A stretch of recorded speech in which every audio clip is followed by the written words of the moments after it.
అందరూ చెప్పాలి, పెద్దగా చెప్పాలి. వర్షం ఎందుకు రావడం లేదో వాక్యం ఈరోజు ధ్యానం చేసుకుందాం.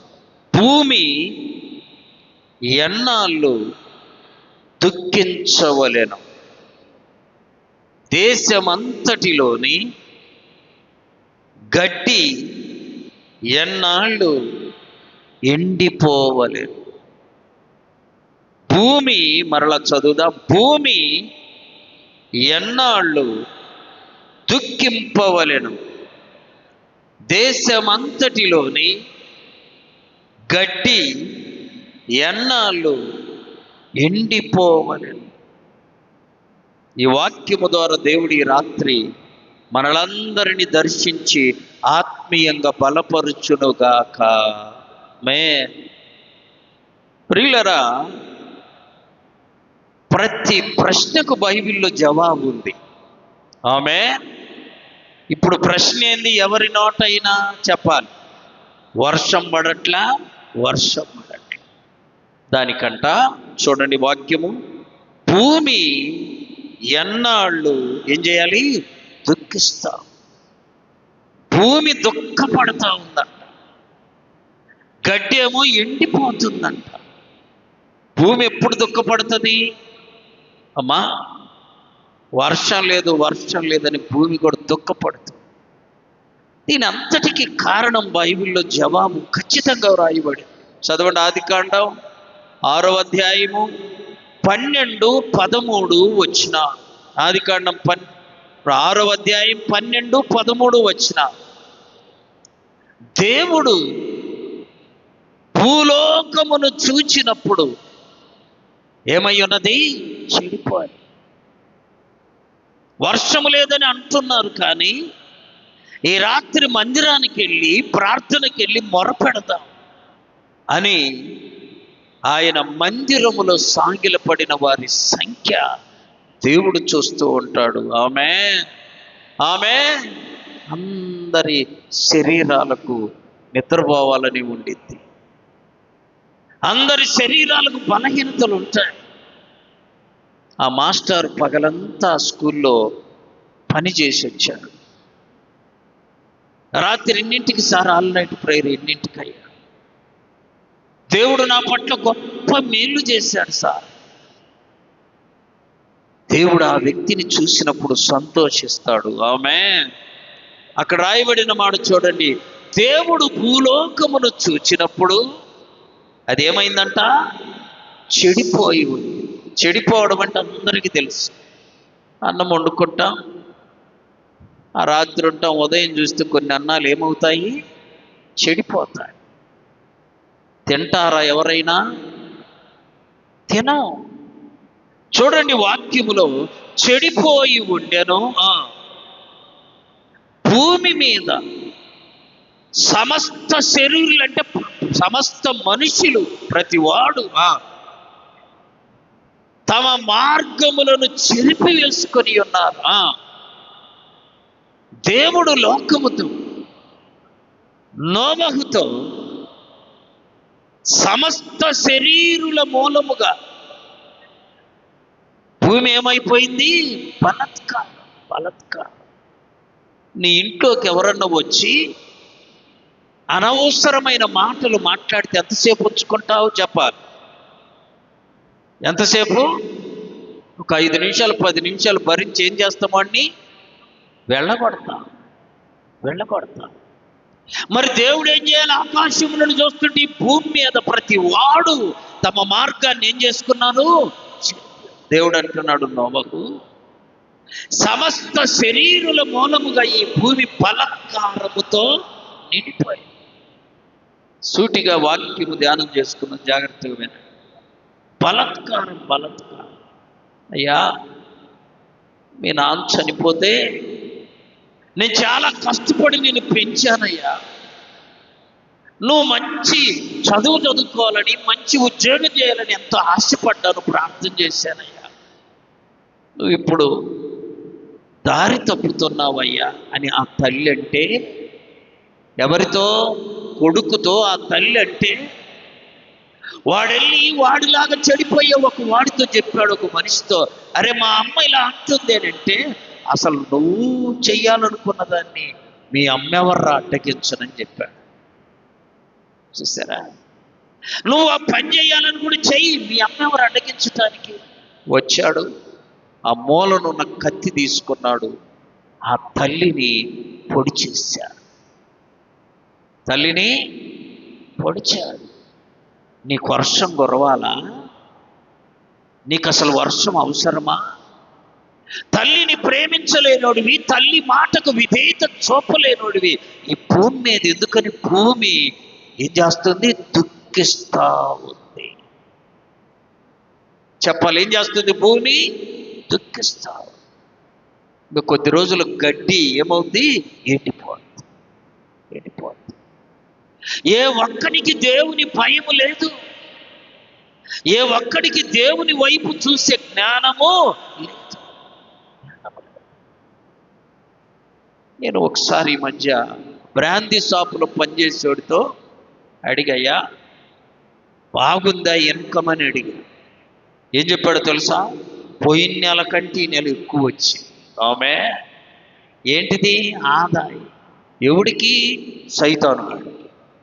పోయిన నెల కంటే ఈ నెలలో వర్షం లేదయ్యా అని. ఏమవ్వాలి? ఆదాయము తగ్గ. అమ్మ చెప్పండి కొద్ది సమయం. ఏమవ్వాలి? ఆదాయము తగ్గ. కానీ ఏమైందంట? వర్షం లేదు, రైతులకు పంటలు లేవు, పొలాలు లేవు. ఎట్లా పెరిగిందయ్యా? ఏం పని లేక ఈ పని చేస్తుండట.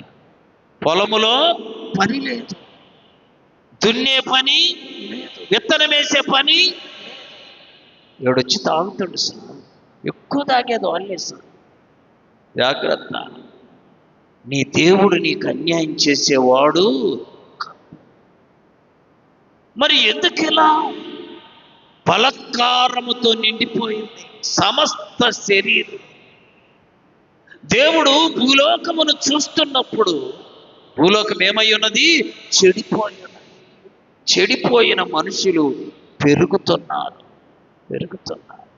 భూమి ఏమంటుంది? దుఃఖిస్తా ఉందనింది బైబిల్లో.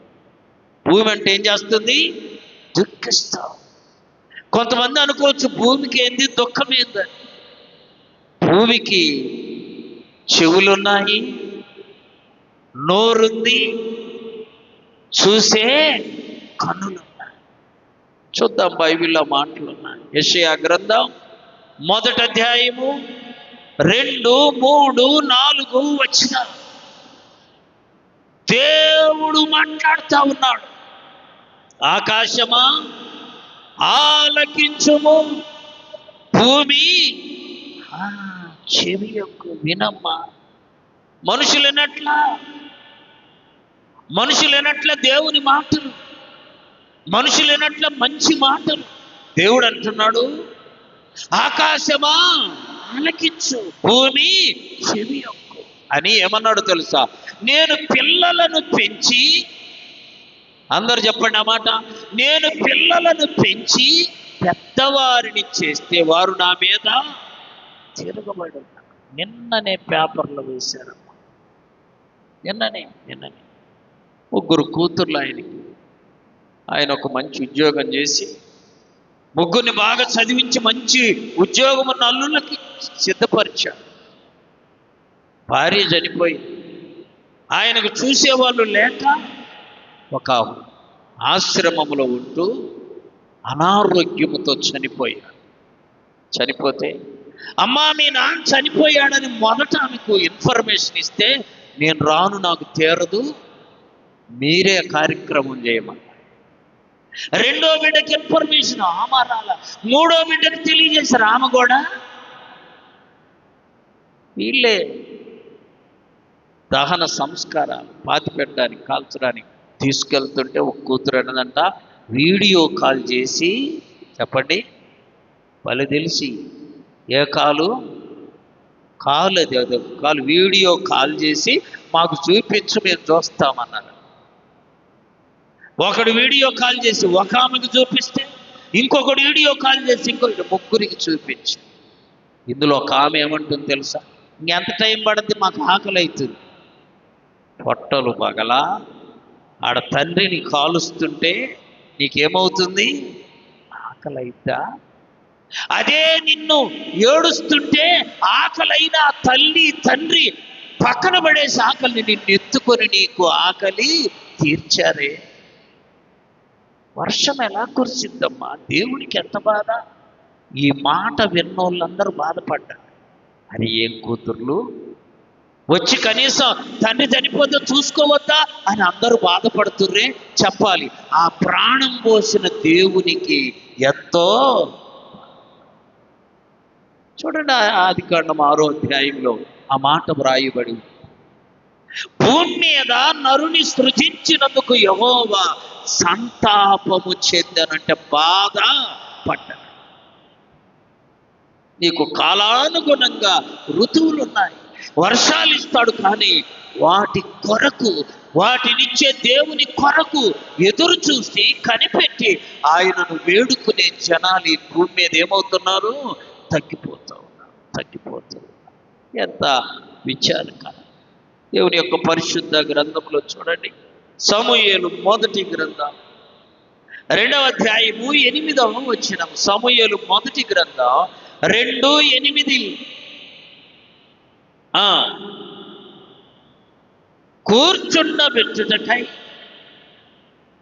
మహిమగల సింహాసనము స్వతంత్రింప చేయుటకు వారిని మట్టిలో నుండి ఎత్తువాడు ఆయనే, లేమిగల వానిని పెంట కుప్ప మీద నుండి లేవనెత్తువాడు.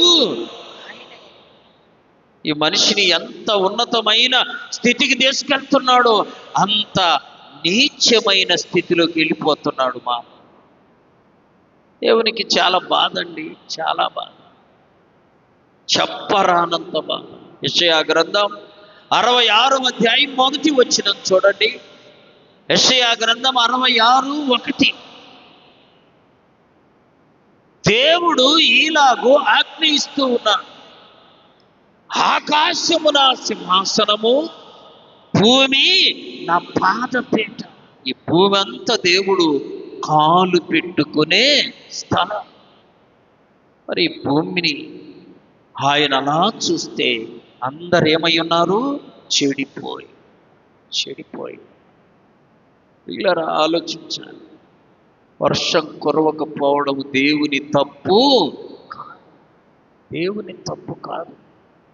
మనిషి ఆ వర్షం ఇచ్చే దేవునికి భయపడట్లా, ఆ వర్షం ఇచ్చే దేవునికి విధేయుడిగా ఉండడంలా, ఆ వర్షం ఇచ్చే దేవుణ్ణి సేవించటంలా, దేవుని యొద్దకు రావడం. ఆలోచించు. దేవుడు అందుకే భూమి మీద చూసి అలాగే నిలువబడి ఉన్నాడు, చూస్తా ఉన్నాడు. ఇంకా ఏం చేస్తారా? ప్రతిరోజు మీరు గమనిస్తున్నారో లేదో, పేపర్లో మా భర్తలను చంపడం ఎక్కువై. నేను చిన్నపిల్లలప్పుడు అలా ఆయన భార్యను కొట్టాడు, వెళ్ళిన భార్యను కొట్టాడు, చెయ్యను కొట్టాడు, కాలు ఇలాంటివి విన్నాం. కానీ ఇప్పుడు రివర్స్ ఏందో తెలుసా? ఆమె ఈయన్ని చంపింది, అలా ఆమె వాణ్ణి చంపింది. ప్రాణం పోసింది ఎవరు? దేవుడు. ఆ ప్రాణాన్ని నువ్వు విచ్చలవిడిగా చేస్తుంటే ఆయనకు బాధ కలగదా? అన్నాడు, నేను పిల్లలను పెంచి, చెప్పాలి, గొప్పవారిని, పెద్దవారిని కాదు, గొప్పవారిని చేస్తే వారు నా మీద తిరగబడుతున్నా. ఎంత విచారకరం! అందుకే వర్షాలు పడట్లే. వీడి చేతులుందేమో ట్రై చేస్తున్నాడు, వర్షము వీడి చేతిలో. చూడండి, వాక్యములు మనం గమనిస్తూ, యోబు గ్రంథం 26వ అధ్యాయము 7వ వచనం.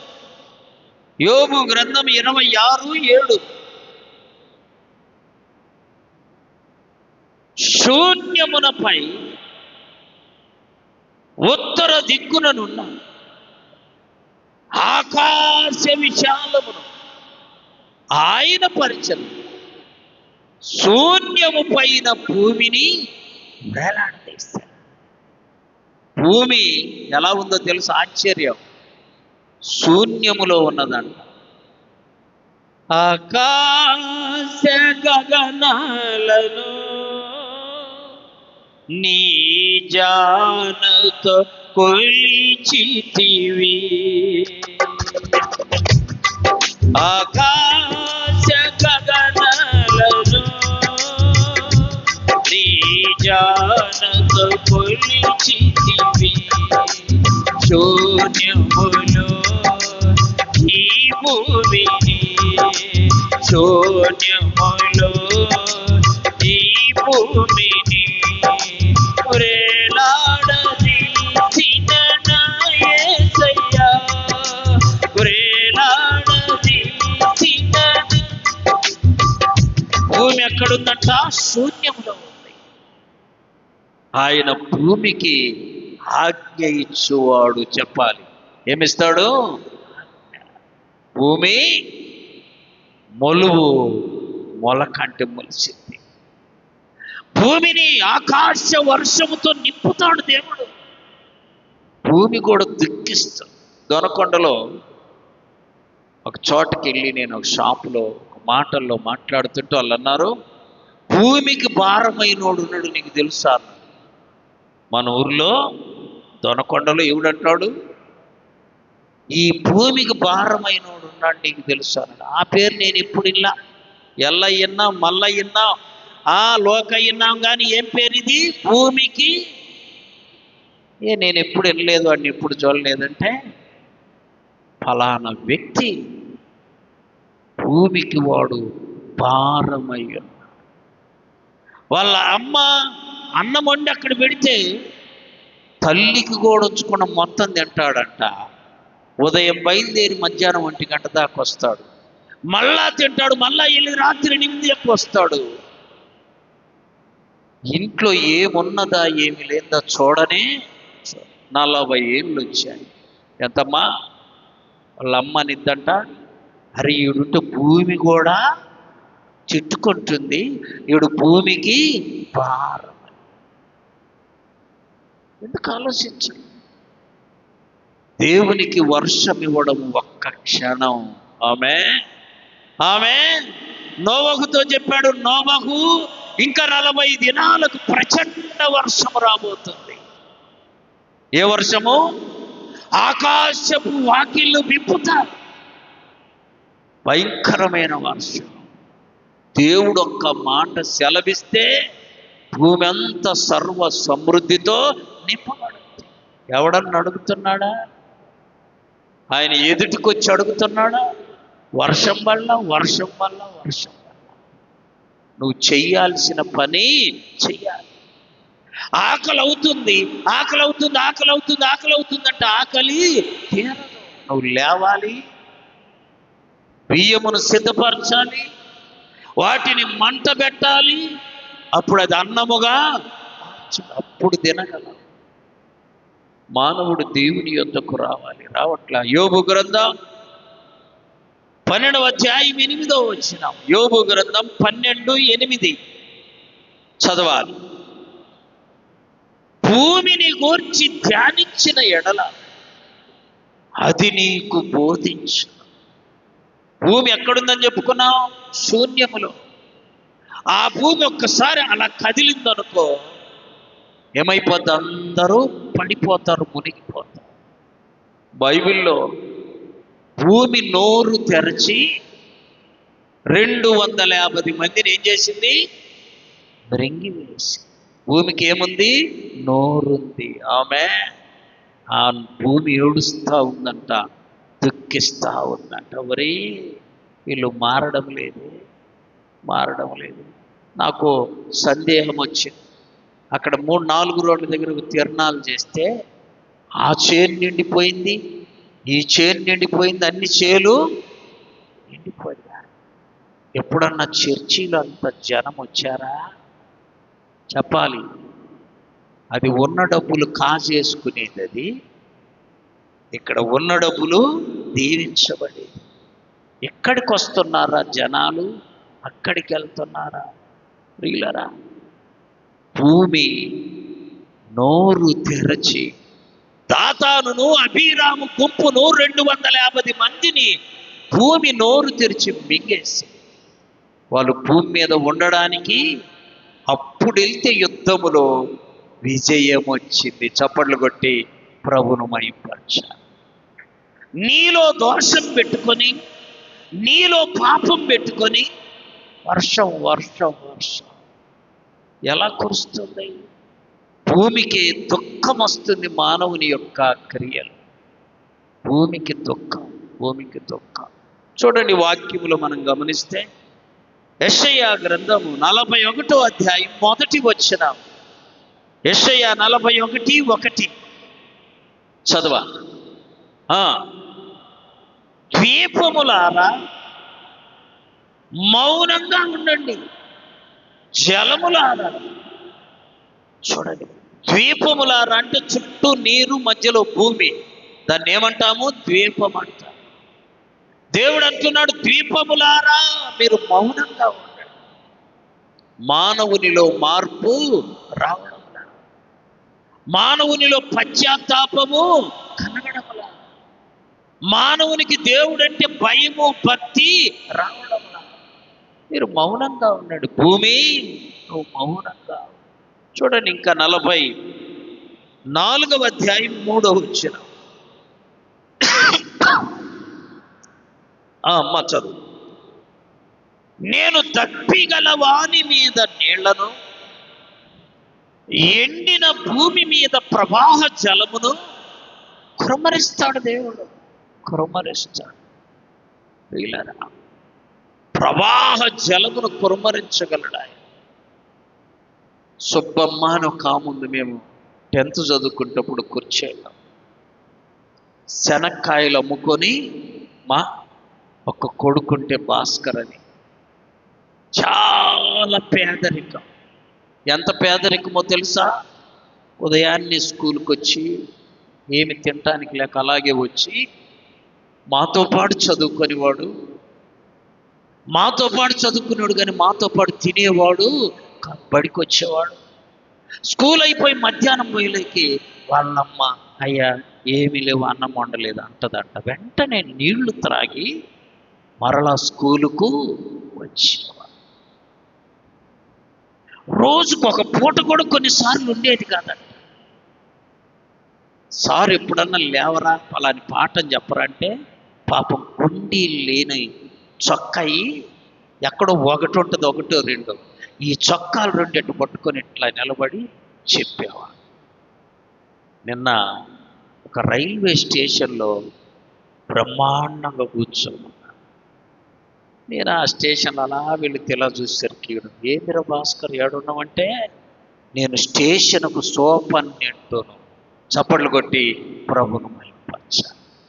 వీళ్ళరా అని ఇంత ఉద్యోగం ఎట్లొచ్చింది, ఈ స్థాయి ఎట్లొచ్చింది ఏం చెప్పాడు తెలుసు? పక్కనే బైబిల్ ఉంటే తీసి, ఆమె ఏం చెప్పాడు? బైబిల్ ఉంటే ఇట్లా తీసి, ఈ దేవుడు నన్ను హెచ్చించాడు. చప్పట్లు కొట్టి ప్రభును మహిమపరచాలి. నువ్వు చదువుతున్నావా? నేను ఎక్కడ నా క్లాస్మేట్లలో అట్లా చెప్పిన నిన్న ఆమె అందరికంటే పేదరికములో ఉన్నాడు. ఆ దేవుని వైపు చూస్తే అందరికంటే చెప్పాలి ఉన్నతమైన స్థితి వచ్చింది. యెషయా గ్రంథం 58వ అధ్యాయం 14వ వచనం. నీవు యెహోవా యందు ఆనందించెదవు, దేశము యొక్క ఉన్నత స్థలముల మీద నేను నిన్ను ఎక్కించాను.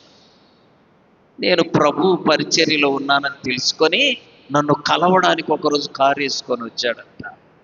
ఇంట్లో బెల్లి కొట్టి అడిగితే నేను లేను, ఇంట్లో ఏదో ఊరు పోయి ఉన్నా, లేరని చెప్పారా. నువ్వు ప్రభువులు ఆనందిస్తున్నావు, నేను ప్రభువును బట్టి దీవించబడ్డాను. ఆమేన్. దేవుడు అన్యాయస్తుడు కాదు. చదవాలి అపోస్తల కార్యముల గ్రంథం 10వ అధ్యాయం 34, 35 వచ్చిన. దేవుడు పక్షపాతి కాడు. పక్షపాతి కాదు.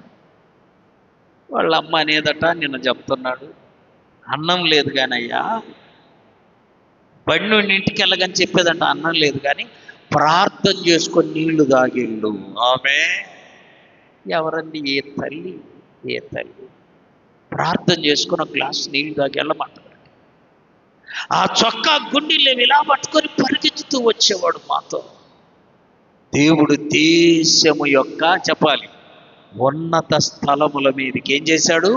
ఎక్కించాడు.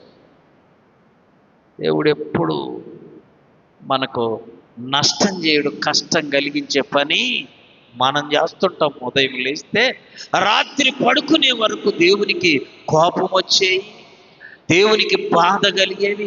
ఎందుకు వీడిని పుట్టించిదిరా అనే రీతిలో మానవుని క్రియలు ఉన్నాయి. అందుకే భూమి దుఃఖించుచున్నది.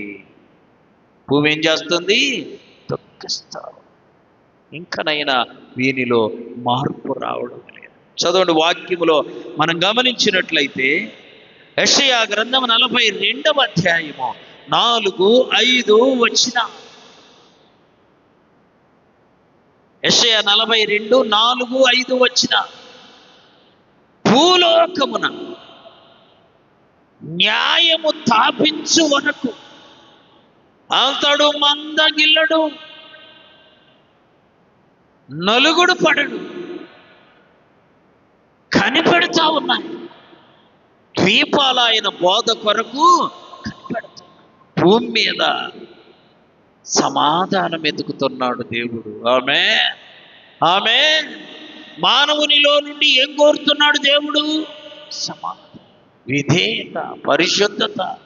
ఇంతకు మించి దేవుడు ఏమీ కోరడం లేదు. చదవండి, యెషయా గ్రంథం 40వ అధ్యాయం 12వ వచనం. యెషయా 40:12. ఎవరు జానతో ఆకాశములను కొలిసిన వాడెవడు? 22వ వచనం. ఆయన భూమండలము మీద ఆసీనుడై ఉన్నాడు, దాని నివాసులు. మానవుడు దేవుడు చూసినప్పుడు కొంచెమైన వాక్యములో ఉంది. యెషయా గ్రంథం 1వ అధ్యాయం 6వ వచనంలో అరికాలు మొదలుకొని చెప్పాలి, నడి నెత్తి వరకు చెడిపోయి ఉన్నాడు. నడి నెత్తి వరకు చెడిన దాన్ని మనమే ఉంచుకోమే. కుళ్ళిపోయిందో కరెక్ట్గా ఏం చేస్తాం? బీరువాలో పెడతామా? ఎవడన్నా ఏం చేస్తారు? ఇసిరి. నువ్వు మరి అంతకంటే కులిపోయి. ఎలా కులిపోయావు? అరికాలు మొదలుకొని నడి నెత్తి వరకు స్వస్థత కొంచెమైనను చెడిపోయాడు మానవుడు. చూడండి, దేవుని యొక్క పరిశుద్ధ గ్రంథంలో మనం చూసినట్లయితే ఆదికాండం 3వ అధ్యాయం 17వ వచనం. ఆదికాండం 3:17. నీవు నీ భార్య మాట విని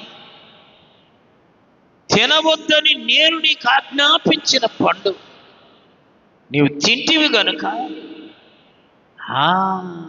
ఈ నేల ఏమైంది? శాపగ్రస్తమైపోయింది. ఎవరిని బట్టి? మానవుడు దేవుని ఆజ్ఞను అతిక్రమిస్తూ ఉంటే భూమి ఏమైంది? శాపముతో శపించబడి అని దేవుడు అన్నాడు. నువ్వు ప్రయాసముతోనే నీ బ్రతుకు దినములన్నీ దాని పంట తిందువు. ముండ్ల తుప్పలు, గచ్చ. అంతకు ముందు భూమి మీద ముండ్ల తుప్పలు, గచ్చ పొదలు లేవు. అతన్ని చూస్తే ఎంత ఆశ్చర్యం వేసింది నాకు. చిన్నప్పటి నుండి నీళ్లు తాగిన ఏం చేసుకోమని తాగమనేదంట? ప్రార్థన చేసుకొని. ఇక్కడ ఉన్న వాళ్ళందరం గుండె మేము చేసుకొని చదువుదాం. నీ పిల్లలు ఎప్పుడన్నా ఆకలి అవుతుందంటే ప్రార్థన చేసుకొని నీళ్లు తాగి పొమ్మన్నావా? అలా. పోనీ అన్నం తింటూ ప్రార్థన చేసుకొని తినమని చెప్పావా? అలా. భూమి మీదనున్న మానవులు క్రమము తప్పారు. అందుకే దేవుడు వర్షాన్ని ఆపివేశాడు. ఆమె నువ్వు అడిగితే ఆయన వర్షం ఇవ్వడు, నువ్వు ఎదురు చూస్తే ఆయన వర్షమును ఇచ్చేదే. నువ్వు అడుగుట ద్వారా కాదు, నువ్వు ఆయనకు విధేయుడు అవుట ద్వారా ఆయన సకల ఆశీర్వాదాలు పొందుకుంటాడు. ఆదికాండంలో చూడండి 4వ అధ్యాయము, ఆదికాండము 4వ అధ్యాయం 10 నుండి 12 వచనం వరకు. అప్పుడు దేవుడు, నీవు చేసిన పని ఏమిటి? నీ తమ్ముని రక్తము యొక్క స్వరము యాడ్నుండి? భూమిలో నుండి నాకు మొరపెట్టుతావు. ఎక్కడి నుండి మొరమ్మా? భూమిలో. రక్తం ఇంకిపోయింది, ఎవరు చూడలేదనుకున్నాడు కయ్యూను. కానీ దేవుడు అంటున్నాడు, నీ తమ్ముని యొక్క రక్తం భూమిలో నుండి నాకు మొరపెడతావు. ఎంతమందిని మహాదుర్మార్గం చూసారా? కారుతో గుద్ది చంపారంట. నిన్న ఒక ఆమెను రాజమండ్రిలో డాక్టర్ అమ్మ కారుతో అలా గుద్ది మళ్ళా వెనక్కొచ్చి మరలా దుర్మార్గం, అన్యాయం, అక్రమం వింటే గుండెలు పగిలేలా ఉంటున్నాయి. మరి దేవునికి ఎందుకో తెలుసా? ఊపిరిచ్చింది ఆయనే, రూపమిచ్చింది ఆయనే, ప్రాణమిచ్చింది ఆయనే. మరి ఆయనకి ఎంత బాధ. మానవునిలో మార్పు వస్తేనే సృష్టి సస్యశ్యామలముగా మారిపోయింది. ఆమేన్. మానవునిలో హృదయములో మార్పు రావాలి. చూడండి, యెషయా గ్రంథం 45వ అధ్యాయం 8, 9 వచ్చిన ఆకాశ మండలం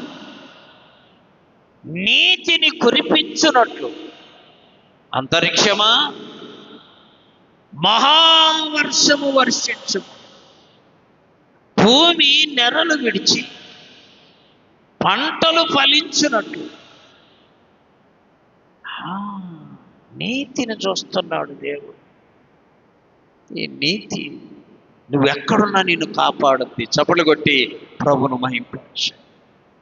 ప్రియులారా, నోవహు నీతిగా ఉంటే దేవుడు ఏమన్నాడు తెలుసా? నోవహు, ఈ తరమంతటిలో నీవే నీతిమంతుడు. దేవుడు గమనిస్తూ ఉంటాడు. కాబట్టి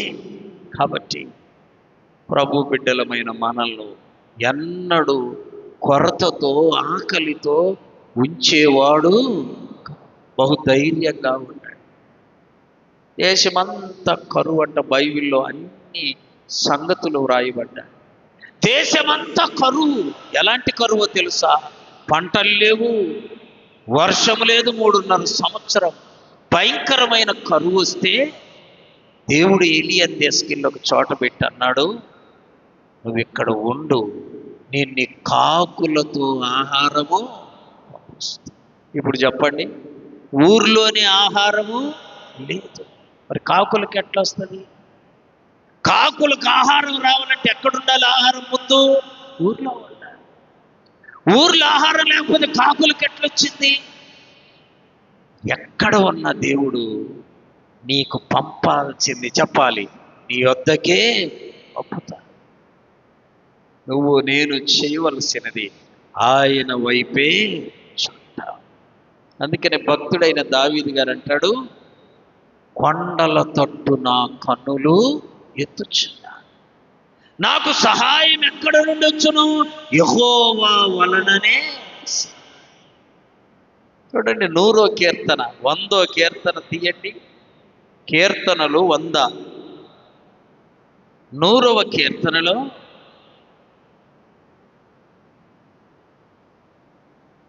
4వ చరణం, కృతజ్ఞతాస్తుతులు. అందరూ చదవండి, దయచేసి అందరూ చదవండి.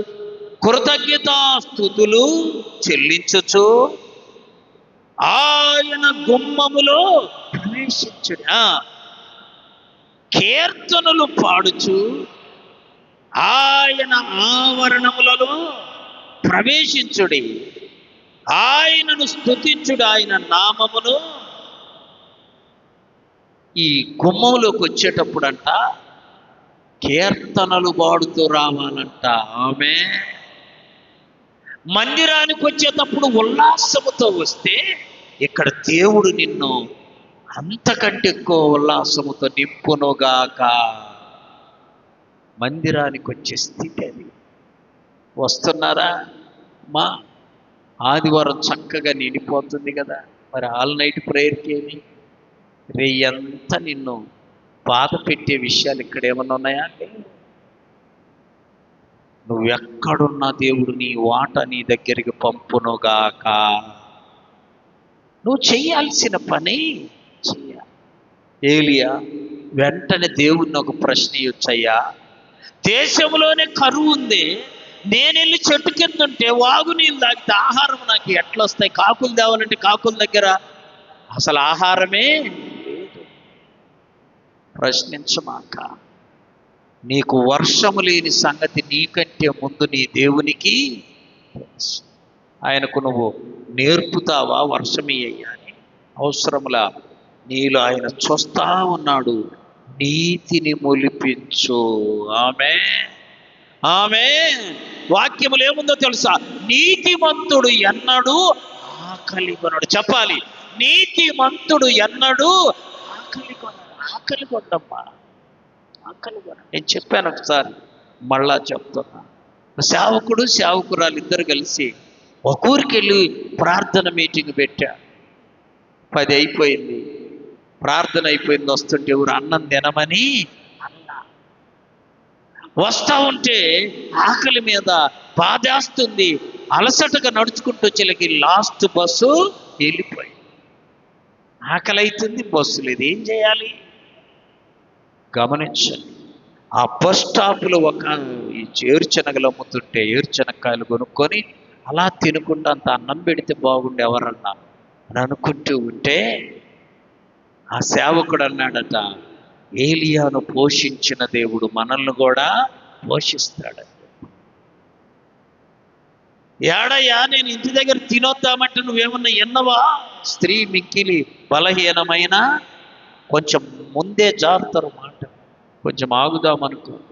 ఈ మాటలు అంటుండే లోపు ఒక ఆమె పరుగెత్తుకుంటూ వచ్చాయా, మా అమ్మ నాన్న వస్తారని నేను మంచి, వాళ్ళమ్మా నాన్న వస్తే మంచిగా వండుతారు, ఇందులో అనుమానమే.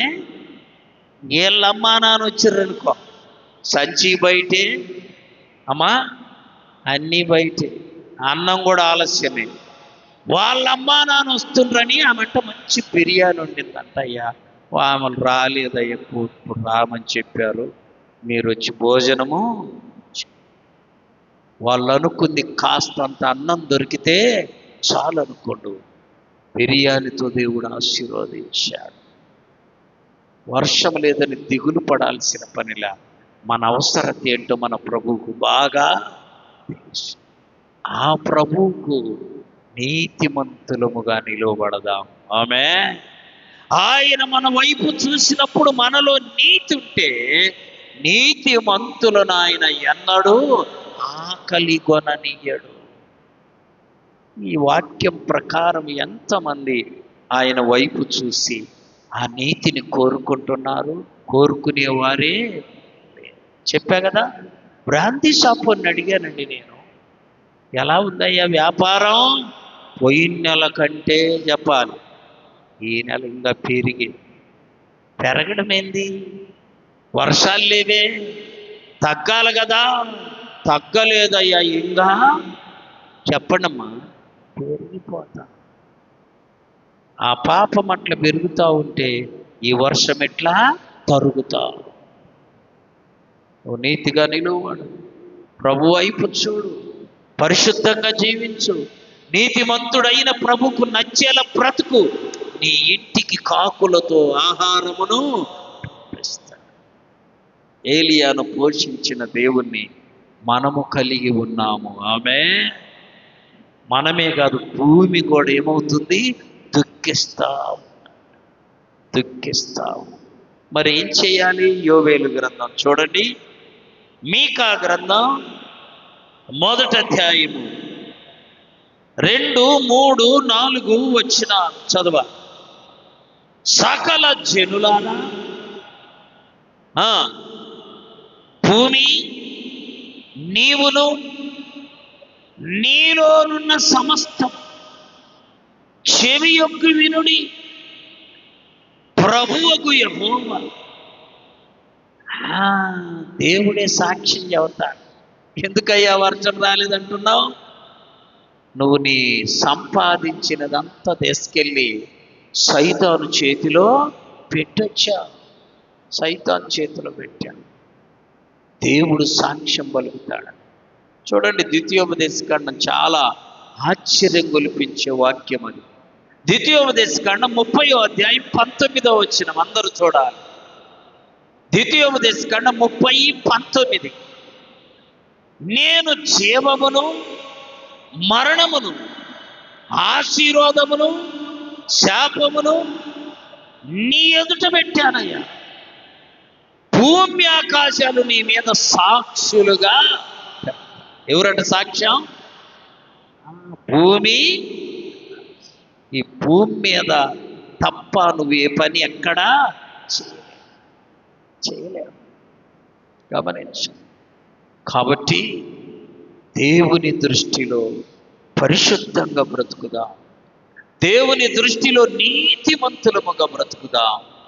ఆయన నిన్ను ఎన్నడూ ఆకలి కొనని. అట్టి కృప పరిశుద్ధాత్మ దేవుడు వాక్యం విన్న మనందరికీ దయచేయునుగాక. మోకరించండి, ప్రార్థన చేసుకుందాం.